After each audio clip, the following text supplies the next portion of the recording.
नमस्कार दोस्तों, मैं आप सभी का अपने YouTube चैनल पर स्वागत करता हूं। आशा करता हूं कि आप सभी स्वस्थ होंगे। जो प्यार पिछली वीडियोज पर देखने को मिल रहा है, ऐसा ही प्यार बनाए रखिएगा। आज मैं आप लोगों के लिए बहुत ही इंपॉर्टेंट न्यूज लेके आया बेटा, सीईटी से रिलेटेड। आखिरकार आ ही गया फैसला, सीईटी का एग्जाम कब होगा कब नहीं होगा, क्या क्या इसके अंदर चेंजेस किए गए हैं। अगर वीडियो आपको पसंद आए तो ज़्यादा से ज़्यादा शेयर कीजिएगा, चैनल को सब्सक्राइब कीजिएगा और वीडियो को लाइक कीजिएगा। शुरुआत करते बेटा बहुत ही इंपॉर्टेंट न्यूज़पेपर की कटिंग से। सीईटी 5-6 नवंबर को ही होगा। पंचायत चुनाव के कारण तारीख आगे नहीं बढ़ेगी। न्यूज़पेपर की कटिंग में बताया गया कि जो सीईटी का एग्जाम है 5 और 6 नवंबर को होना था, उसमें बता दिया गया बेटा 5 और 6 नवंबर को ही होगा। पंचायती चुनाव के कारण तारीख आगे नहीं बढ़ेगी। अगर मैं पूरी की पूरी बात करके चलूँ न्यूज़पेपर की कटिंग के अकॉर्डिंग, तो संयुक्त पात्रता परीक्षा 5 और 6 नवंबर को ही होगी। पंचायत चुनाव को लेकर चल रही अटकलों को दरकिनार करते हुए हरियाणा कर्मचारी आयोग एचएसएससी ने साफ कर दिया कि परीक्षा की तिथि आगे नहीं बढ़ाई जाएगी।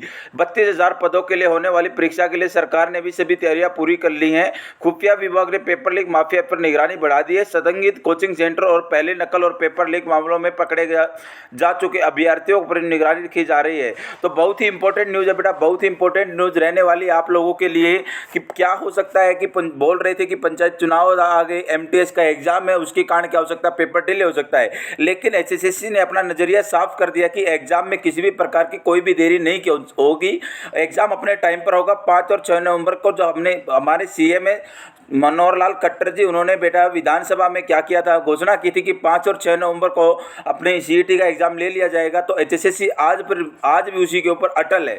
तो नेक्स्ट बेटा नेक्स्ट न्यूज़पेपर की कटिंग के अनुसार जानते हैं, हरियाणा सीईटी के ओमआर सीट प्रकाशित हो चुकी है, इसलिए नहीं हट पाया 5वां गोलदारा। एनटीए को 11.36 लाख उम्मीदवारों की सूची सौंपी।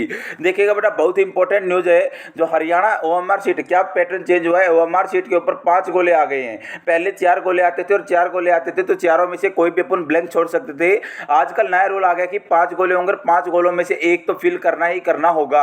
अगर मैं बात करें, चलो इसकी जब मांग उठाई गई कि 5 की जगह 4 ही करो, तो अपने चेयरमैन साहब हैं, उन्होंने बहुत ही अच्छी बात बताई है कि उन्होंने क्या कर दिया, जो सीईटी की जो भी ओएमआर सीट थी उनको प्रकाशित हो चुकी है, अब नहीं हट पाएगा 5वां गोला। और उन्होंने पूरी की पूरी जो उम्मीदवारों की सूची है 11.36 लाख उम्मीदवारों की सूची को सौंप दिया है।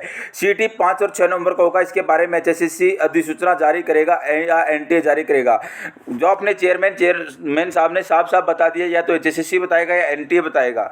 अब देखिएगा, अगर 5 विकल्प में से किसी पर भी टिक नहीं किया तो दंड के तौर पर एक सवाल के 0.95 अंक कटेंगे।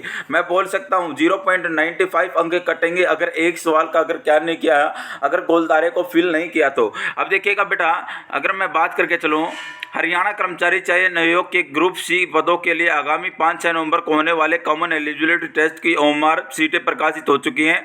5वें गोलदारे वाला विकल्प नहीं हट सकता। आयोग ने अध्यक्ष भोपाल सिंह खत्री ने सोमवार को दैनिक सवेरा से पूछने पर बताया कि आयोग चाहता है कि 5वां गोलदारा ना हो, बल्कि चारों विकल्पों में से किसी भी विकल्प को टिक करना जरूरी है। मगर जब आयोग की नेशनल टेस्टिंग एजेंसी के साथ मीटिंग हुई तो एनटीए ने जानकारी दी कि अब तो ओएमआर सीटें प्रकाशित हो चुकी है, इसलिए 5वां गोलदारा नहीं मिट सकता।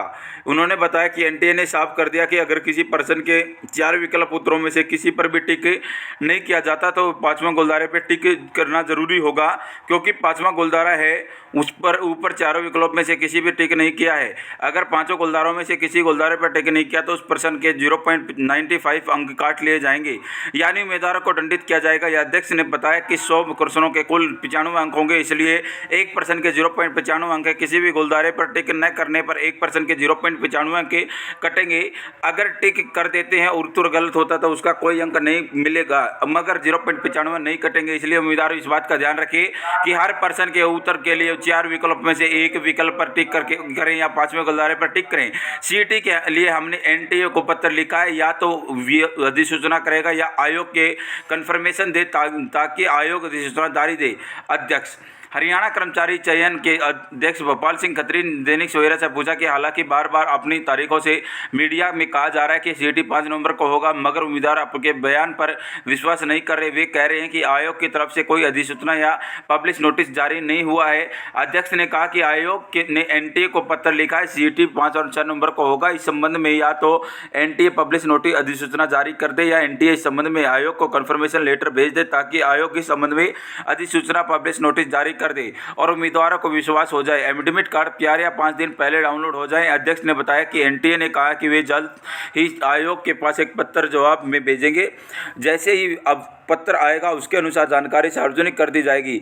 कुछ परीक्षा केंद्रों पर रेनोवेशन का काम चल रहा है। आयोग के अध्यक्ष भोपाल सिंह खत्री ने बताया कि एनटीए ने सूचना भेजी कि लगभग 10 परीक्षा केंद्रों के जो सिलेक्शन चल रहे हैं, इनकी जानकारी मुख्य सचिव से मेन बात अगर मैं बात करें, चलो बेटा निकल के आती है कि जब पूछा गया कि क्या 5 और 6 नवंबर को ये एग्ज़ाम होगा, तो अपने जो चेयरमैन साहब ने साफ कर दिया कि 5 और 6 को ये होगा। उन्होंने एनटीए को भेजा है कि या तो कोई पब्लिक नोटिस भेजे या कोई पत्र भेजे विभाग को, ताकि हम भी प्रकाशित कर सकें आने वाली 5 और 6 को ही किसका एग्ज़ाम होगा, सीईटी का एग्ज़ाम होगा। 11,36,000 बच्चे क्या कर रहे हैं, वेट कर रहे हैं बेटा सीईटी का। तो लगे रहिएगा, ऐसे ही मेहनत करते रहिएगा, बहुत ही जल्द आपके सपने पूरे होने वाले हैं, आपका एग्ज़ाम होने वाला है। ज़्यादा डिले ना करें बेटा। बहुत बहुत धन्यवाद।